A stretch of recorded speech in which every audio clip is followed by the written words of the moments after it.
Have you ever felt? Are you listening? Damn.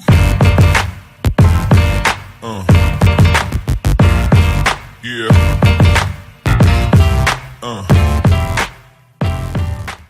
Hello, Run Wrestling fans and seg heads. We are back. We're back. We're back. Yes, he's back. Yeah, I know it's been, 2 weeks, but yeah, I was just so happy to say this again. Welcome to Sunday Segue TV on OneWrestling.com. And it's the one man with no Instagram, Kinny Killa. Also here with the no shady Tom Brady. How you been, boy? I'm good. We've been busy. Sometimes it's got to take a back seat, but we're right back in the front seat now. Here we go. And a lot has happened since we've been away. A lot has happened. Tell the people why we've been busy. Who have we been talking to? We've been talking to one Mr. Diamond Dallas Page. That's right. People. Mm-hmm. So please check out the Sunday Segue Wrestling podcast. Part 1 was last week. Part 2 will be this week, and Part 3 I assume is next week. Yeah, that's right. So get on that. It's real good. Some real good stories, and just a great guy. He talks forever, but it's awesome just listening to him. He's got so many good stories. Oh, it's absolutely amazing. So what we're about to do now is we're about to do our daily dab. 1, 2, 3, ha! There we go. Daily dab for you guys. That was lethal, man. Lethal daily dab. God damn it. Okay, so as always, Sunday Segue TV, episode 19. We bring you the best in New Japan Pro Wrestling, and a lot has happened. Obviously, we missed talking about the final of Best of Super Juniors, but we will talk a little bit about it when we get to what we will be talking about. The main thing, Dominion card. The Dominion card, which happened on the 19th of June. Oh my days, this thing went 5 hours. 5 hours. This is like mania long. Like it gets to a point like there is too long for a show, in my opinion, and 3 I think is ideal. You get to 5, it's quite long. Quite long. Yeah. But we have the return of Winner or Wasteman also, so don't you worry about that. And we'll be talking a little bit about Will Ospreay versus One Vader, which I've heard about, so don't you worry, rest assured we will get to that. So let's get to the main event, which is New Japan Pro Wrestling presents Dominion. Okay, main event, Kazuchika Okada facing off against Tatsuya Naito. Los Ingobernadores de Japón. That's right. Our boys. Oh man, our boys in the main event. Spoilers, guys. Not a good day for our boys. Not a good day. Not a good day at all. We didn't even get to see no miss, goddammit. But nevertheless, let's roll straight into it. Bit of news. We'll just talk about the dark match. Okay, we'll just talk briefly about the dark match that happened on this card, because on the dark match we had the old school guys Tenzan, Kojima, and Nakanishi defeating the Dojo Boys of David Finlay, Jay White, and Juice Robinson. Now, this was Jay White's final match in New Japan Pro Wrestling while he goes on an excursion, which I believe should be in ROH. So, it's, he spoke in Japanese very, very well. It completely surprised me. Did you know he can speak Japanese? I didn't know he could speak Japanese, but he's clearly, obviously, put a lot of work into that to learn to. And the crowd seemed really into his promo. So when he comes back, hopefully he'll be really over. Because I really like Jay White. He's got a big ceiling. Indeed, he can go far. He can go very far. So well done to Jay White for getting his excursion, but you'll be sadly missed in New Japan Pro Wrestling with the Dojo Boys.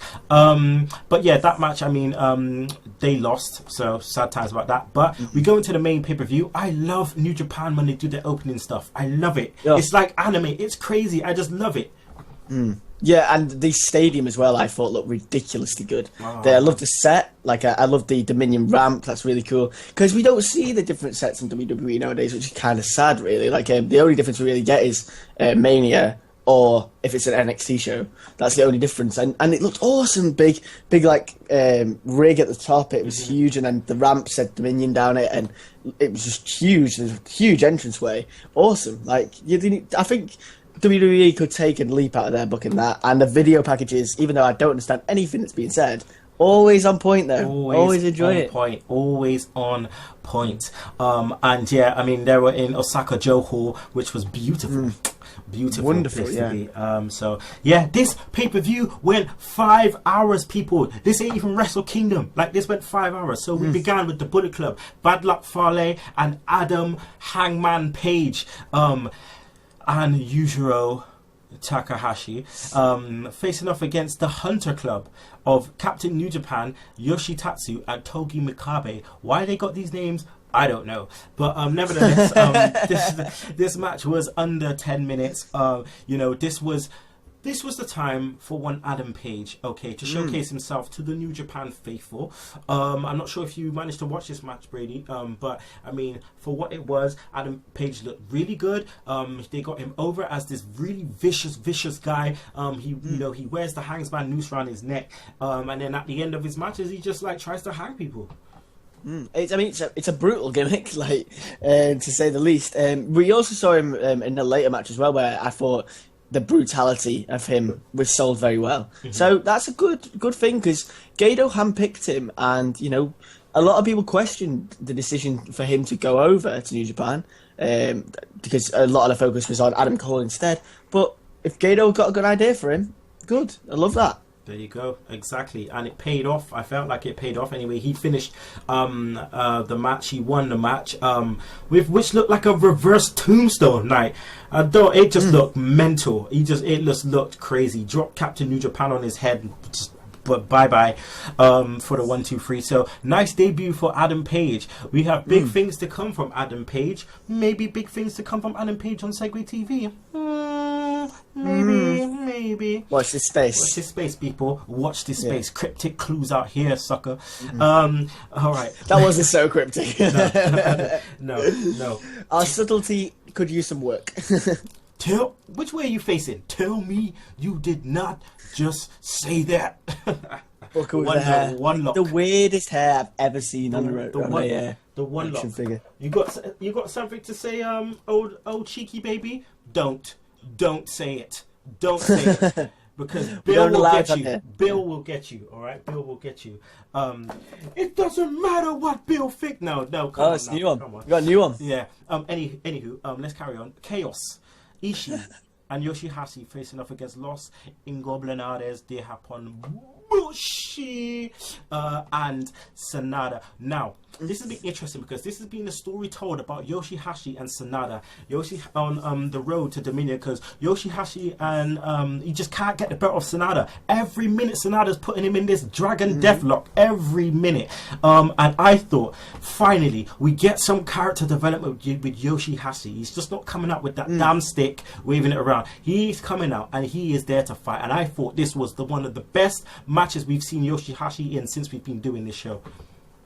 I think Yoshihashi, I think we probably agree, he's probably our least favourite member of Chaos, by virtue that he doesn't have a character he's just the go-to guy to take a pin. But if they continue down this path with Sanada, that's really good. I really like Sanada. I think he's very, very, very good. And so much better than when he was in TNA, which is... he's good in TNA, but he used way better here. So hopefully onwards and upwards with Hashi. Hopefully he keeps on this path, because you look at someone like Naito, who's struggled for a long time for a character in Japan, and found a perfect one. Maybe he's finding a character now. Like maybe he's going to develop into something new. Yeah, hopefully we'll see. But yeah, it was a good match for what it was. Then now the next match. All right, Hiroki Goto versus Evil. I don't even know where to listen. These guys knock the hell out of each other every time they fight. As soon as these guys got in the ring, that was it. They were just after each other. Man, they were so stiff, Brady. Yeah, like it reminded me a bit of Shibata and Ishii earlier in the year. That sort of stiffness level, which I really enjoy, because this was sort of a byproduct of the Ingobernables Chaos feud. But this has been really interesting because Goto's got... It wasn't really over, and he's getting it back now. Like, I like that. I would have liked to see Evil take the win, to be honest. Yeah. I think I would have preferred. I think they needed a win on this card, and I think that's, given the way other results went, that was where Evil should have got the win, I think. Because he needs to be more he needs more wins to build his character, like to be this force, because he's not picked up a lot of wins on pay-per-view. So that's what I'd like to see anyway. This match was, I mean, there was we usually see, Goto coming off with the, the Shoten Kai and the Ushigoroshi and all those moves, but it seems like he's adopted a new move. These guys were just going after the neck, and then we saw, usually we see Evil busting an STO, but we seen him try to go for the STO, and then, Goto reversed it into a move which is now called the GTR. The GTR, not the GTS, the GTR. I don't, which I suppose. Well, actually, I don't know what it stands for, but it's a lariat into a back breaker, I believe, or I call it a neck breaker. I don't know what to call it because he hits them on the knee, like in the back. So it's like a reverse Ushigoroshi in some ways. What do you think of this finish? Yeah, that was a good way to put it. It's like a reverse Ushigoroshi. I thought it was alright. Like, needs a bit of work, needs a bit of perfecting, because I don't know how it doesn't look like a move that flows particularly well, and that's my only issue with Goto's old finish as well. Like, it was never a flowing move, like landing him on the knee. Like, so, but I like Goto and I like Evil. So hopefully, I would like to see that continue. To be honest, definitely. I think there's more beef there, and it's brought out lots in Evil. It's brought out a lot more than when he was just Watanabe in ROH. Okay, so next, I got a bit confused. Okay, so next we have the Young Bucks, Matt Jackson, Nico Jackson, the return of the Young Bucks, facing off against Matt Sydal and Ricochet, who are the champions, the IWGP Junior Heavyweight Tag Champions. Red Dragon, Bobby Fish and Kyle O'Reilly, and Roppongi Vice, Beretta and Rocky Romero. Now this was a 4-way tag elimination match, and this was really strange. I didn't understand. The rules seemed they're not consistent. Like, it was a strange match. I thought it was a good match by virtue of I enjoyed the people who were in the match. That was fun. But I would have preferred just a 4-way. Just go a single pin victory. That would have been way better in my opinion. But nice to see Red Dragon back together again in the ring. Yeah. Always love them together. Kyle O'Reilly is awesome. He's amazing. Love him. And obviously, great to see the Bucks. And the Bucks take it down. The Bucks take it down. Bucks are our new champions, which is I didn't expect. Nah, this title moves so much.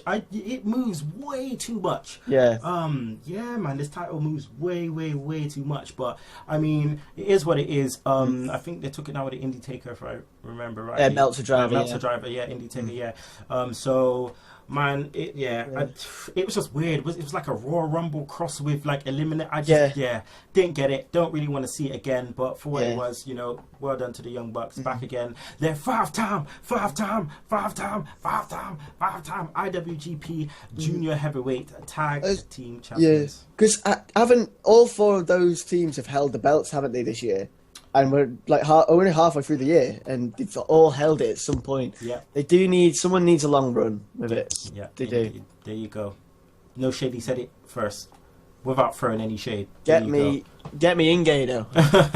I'm available on Twitter at tbrady94. Then we go into Kushida facing off against Will Ospreay. Now, Will Ospreay won the Best of Super Juniors in a final with Taguchi, which I thought was so nicely done. Taguchi, totally different. Just had a newfound respect for Taguchi.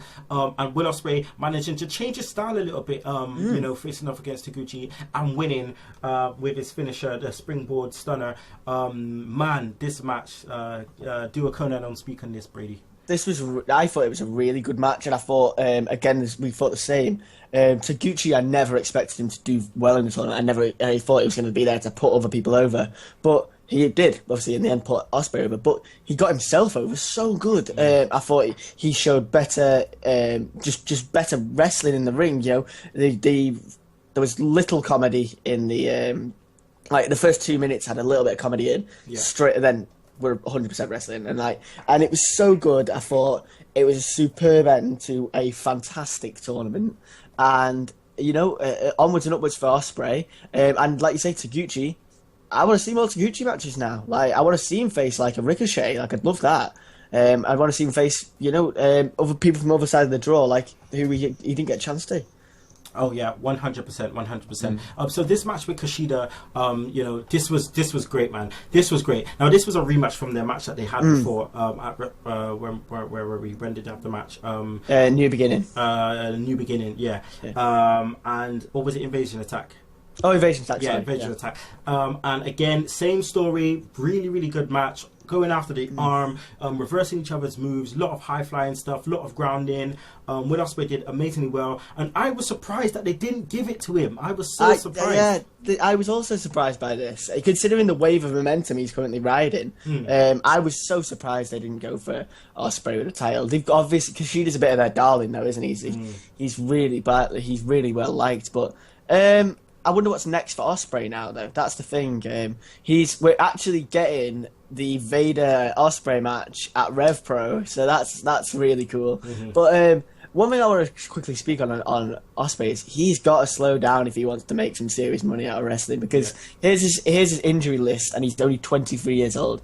2 slip discs in his back, 7 concussions, a shoulder that's prone to separation, 2 fractured heels, and scatia that's causing his foot to go numb. And so. He needs to. I absolutely love him, but he needs to just take it down a notch. You know, for pay-per-views like this, do it 100%. Yeah. He needs to, for the house shows, bring it down. Man. Bring it down. What's the matter with you? Yeah. Slow your roll. Slow your roll. Well, no doubt if he ends up coming to WWE, that's what will happen. He'll be told to slow his ass down. So, but man, what a talented guy for such a young age. Man, it proves you can do it, man. It proves you can do it, man. You're the same age, man. Get in there. You know, get in there, man. Try. Suicide dives.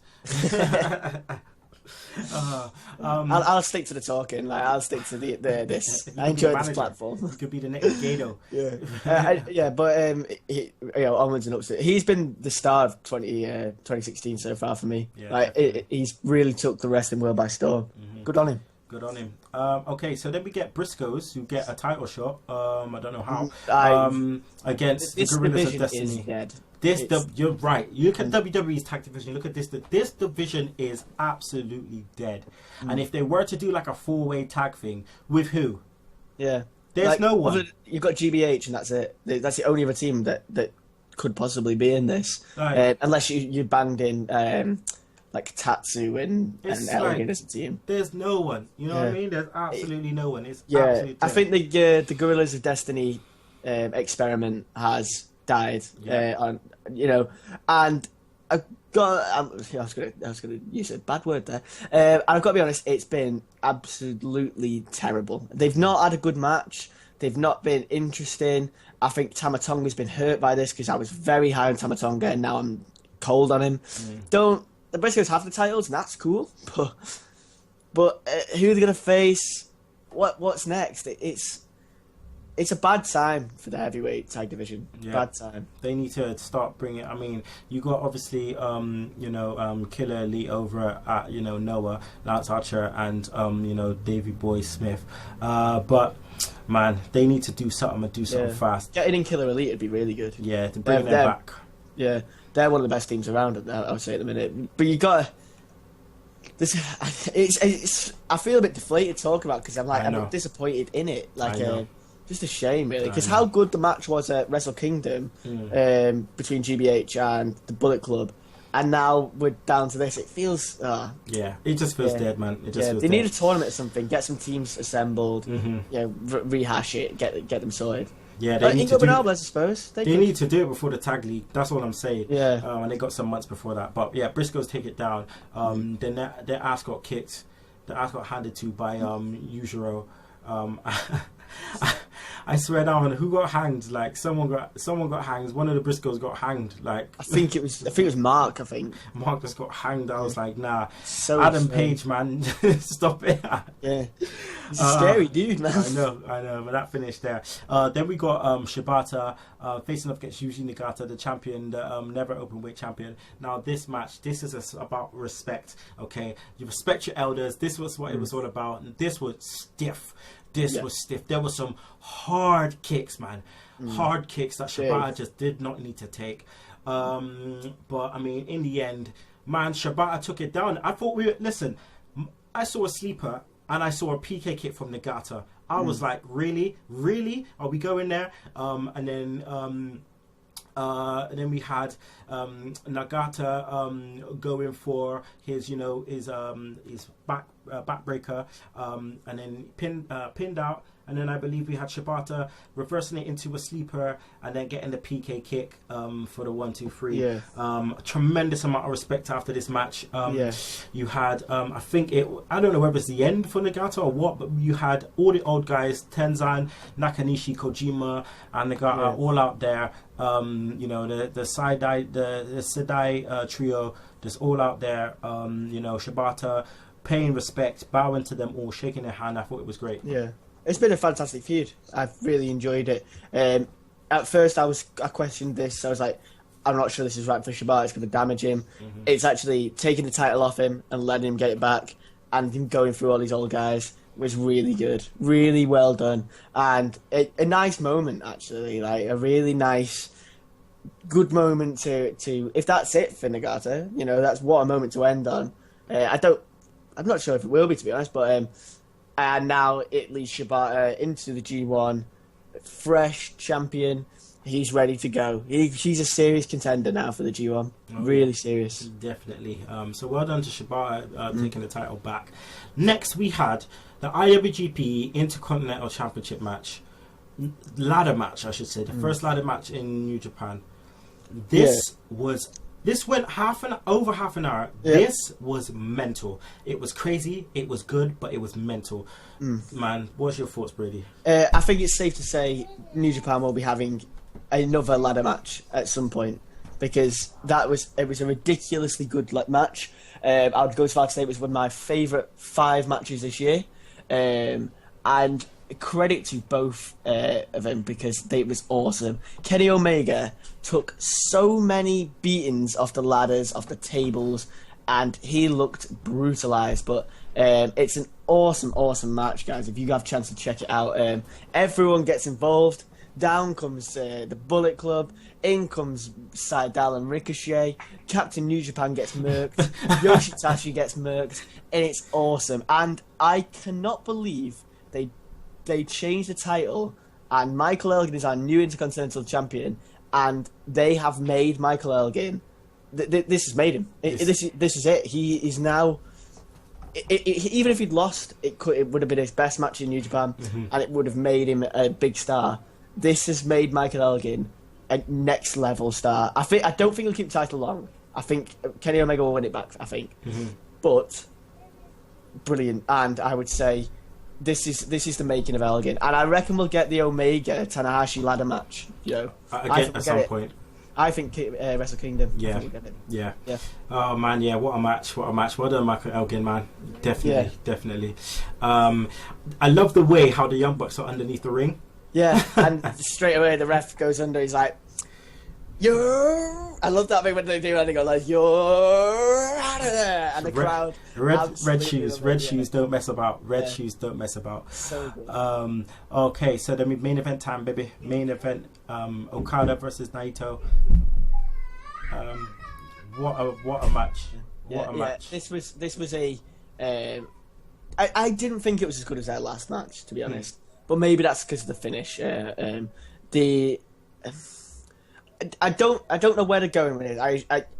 I'm guessing Naito is winning the G1. That'd be my guess now, because they've swapped the title back onto Okada, and I understand why they've done it. It's the summer, it's the G1. Not many people want to see Okada win the G1 again, because he's just won it recently. So by that virtue, that's good that they've done that to get a new winner of the G1, hopefully. But is it the right move? Like, Ingo Bernal's 3 losses on one pay-per-view, and they're the hottest thing you've got right now, and you're killing the stock a little bit. I don't know, but that said, he kicked out of Rainmaker, which is very protected. He looked very good. The match was fast, and my favourite bit was Naito steaming down the ramp and doing a drop kick, and he was absolutely legging it. It's so good. But I think that's good. It was a good match. I didn't think it was good as the one at Invasion Attack. It was Invasion Attack, wasn't it? Yeah. At the last pay-per-view anyway. But let's see where it goes. I guess. What did you think on the change? Yeah, I don't know about the change. I think Ingo Blanades they needed this win because it's been a horrible pay-per-view for them. But we'll just have to wait and see what they do with it. We'll have to wait and see what they do. Yeah. So yeah, man, we'll just have to wait and see. But yeah, I think that the pay-per-view was decent. I mean, what do you reckon out of 10, mate? I reckon 8. I really enjoyed it. The ladder match was worth it alone. I genuinely think that's one of the best matches we'll see this year. And I just can't believe how good Michael Elgin was. He was awesome. Like, that must be the best match of his career. Yeah. Like, it was absolutely brilliant. Credits on both. Okay, so that's the end of the pay-per-view. So what we're going to do now is we're going to go to a winner or waste man. Okay, so winner or waste man. First man on the panel. All right, is Kurt Angle. Now, Kurt Angle came out and stated that he's been contacted by WWE, he's speaking to Triple H, yada yada. He will be in WWE. And then he's come out and said, and then Meltzer comes out and says that some WWE officials said that that's not happening. Yeah. He's not going to be part of the draft. And then Angle comes out with a statement saying that he never said he was going to be part of the draft. He just said he will be back in WWE at some time. Now, with him stating this, was this a good move or a bad move? Which means, is he a winner or is he a waste man? I think he's a little bit of a waste man because I think they want the surprise of Angle coming back, and he almost, so to speak, ruined that surprise. And that's why now, I don't know if he was supposed to be, we obviously don't know, don't know if he's going to be in the draft or whether he was going to come back later anyway, but now it'll certainly be later because they want that surprise. But the only other thing is, as well, they could be trying to pull the rug from under us and have him at the draft because no one's expecting it. Because, do you know what I mean? So almost double bluffing us. Oh, he's not in the draft. He'll be back later. Oh, he's in the draft when he appears. So I don't know, but I'm excited to see him back. I have a feeling he's going to steam Rusev. He's going to get murked by Kurt there. But let's see where it goes. A bit of a waste man there, I reckon. A little bit of a teeny waste man. A tiny waste man. Okay, next we have Daniel Bryan. Daniel Bryan has been announced as the co-host. Co-host with Mauro Ranallo for the WWE Cruiserweight Classic. Is Daniel Bryan a winner or is he a waste man? He is a winner. Did you see his entrance? Where I saw the video. I haven't seen any of the spoilers or anything, but I saw the video's entrance. Oh, he looked like he was loving it, and it's nice to see him back. It's always going to be nice to see Daniel Bryan on our screen. I'm going to try and not look at any of the spoilers at all because I want to see this fresh with fresh eyes. Yeah. So July 13th it starts, doesn't it? Yep. So looking forward to that. Excited. And I mean, they've announced the brackets kind of from spoilers, but I don't know them. I haven't seen them, but the actual brackets will be announced the week before, which will be probably next week. So who you going for the win? Ibushi? Ibushi. Yeah. My guy Ibushi, but it might be Zack Sabre Jr., but Ibushi, my dude. I think Ho Ho Lun will do well as well. Yeah, he's Ho Ho Lun. He's another one from Middle Kingdom Wrestling. Adrian Gomez, boop boop boop. Hopefully he'll be on the show. He'll be on the show next week. Segue next week. Shout out to Adrian Gomez. Shout out, boys. But Ho Ho Lun. I'm just looking forward to it, man. Looking forward to it. Okay, so the last one, Jerry the King Lawler. Conflicting stories here, saying that he's had a bust up with his missus and yada yada yada. Domestic violence. He's been indefinitely suspended. This has come at a very bad time. He could get released. Is Lawler a winner or a waste man? I think it's a pretty obvious one. This is waste man, boys. Waste man. I think, to be honest, we got to wait for the whole, for the dust to settle, see what actually happened. He's got to be released. If it's all true, he's got to be released in a heartbeat. You can't have someone like that on your. If they cut out Hogan, they're cutting out Lawler. And it's been he's 66. Like, he's older than JR. Yeah. You know what I mean? Like, it's time splitters time. Yeah. Time splitters time. Yeah. I'll tell you what, Corey Graves must be sat in the back rubbing his hands together. He's like, oh, you need a new commentator? Oh, what? You've gone for a I can't remember. What, David Otunga? You picked David Otunga? Really? What? Really? Listen, the savior of misbehavior is waiting. Okay, he's waiting. Yeah, get on it. All right, Segheads and One Wrestling fans, that is the end of the show. The next pay-per-view is Kazuna Road 2016, so make sure you wait for that, people. But me and the No Shady Tom Brady will be back next week. Rest assured, episode 20, bit of a milestone of Sunday Segue TV. You can find us at Sunday Segue, Segue spelled SEGUE. You can find me at Kinny Killa, that's KILLA. At tbrady94_. Please check out the DDP interview. It was really fun, and big shout out to him as well. He's a super dude, and we look forward to onwards and upwards. Maybe there'll be a new page in our book soon. I want to say a quick shout out to Jayons. You know who he is. Happy birthday, dog. Happy birthday. Yeah. Boo, boo, boo, boo. I think it's WWWC. Yeah. Happy birthday, dog. There you go, people. So make sure you check out Big Slam Nation. Make sure you check out all those cats. Make sure you check out Ben Apter. He will see you at the Massage. That's at Apter One Wrestling. We will see you on the flip side, people. And if you have a problem with that, and if you don't like that, you can choke on that. Slap nuts. Woo! But you One Wrestling fans don't. So without further ado, guys, let's go bring the unity together and say 1, 2, 3. Hey, we want some Brady. We want some Brady. There you go. That's right. We're just bringing all of our customers. Right. So Sunday Segue TV is predominantly about music, wrestling, bringing it to the side.